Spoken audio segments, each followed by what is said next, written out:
Yeah, I think Yeah. when people think about neural interfaces or any interface, I think it's important to separate out there's sort of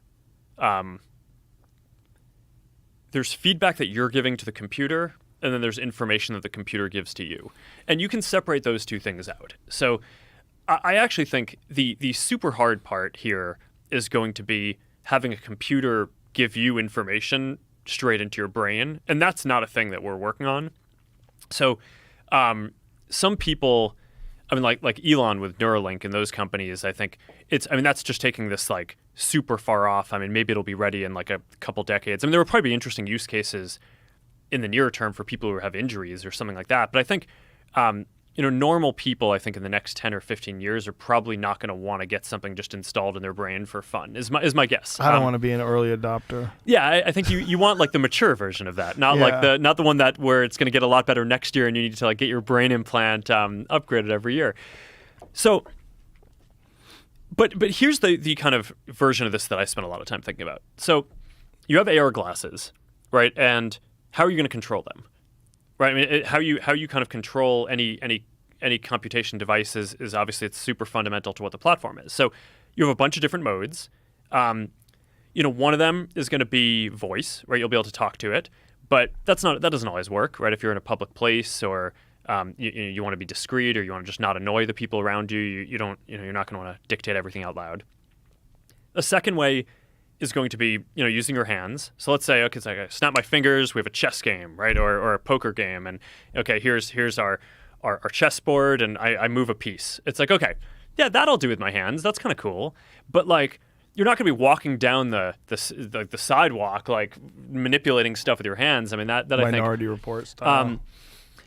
Yeah, I mean, I think at some basic level, if you can get past that just being weird, I think most people's hands will just get tired, right? I mean, just if you hold your hands out like this for a long enough period of time, eventually you want to put your hands down.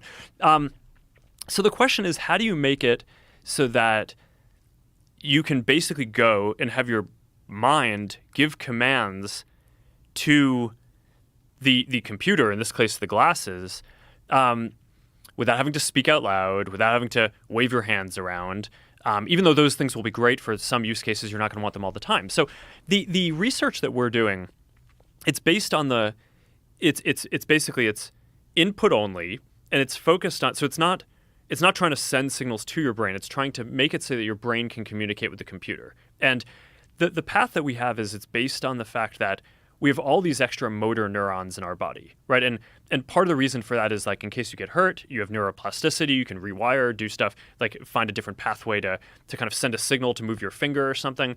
There's all these different ways that it turns out our brain could tell this finger to move, but we've sort of optimized individually, kind of we kind of reinforce certain pathways and end up using one kind of motor neuron pathway to do a specific thing, and you have all these others that are not that used.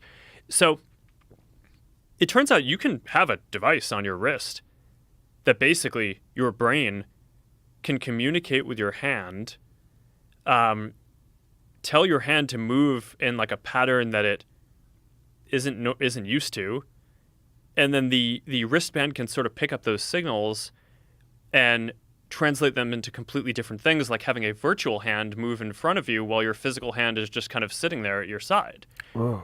So you'll be able to have this experience in the future where like you're sitting in a meeting and your wife texts you and it pops up in the corner of your glasses and you want to respond, but you don't want to like pull out your phone because that's kind of rude, right? So you just kind of like, I don't know, twitch your wrist a little bit, maybe like this, like some super discreet motion that no one even knows you're doing it, and you just like send a message.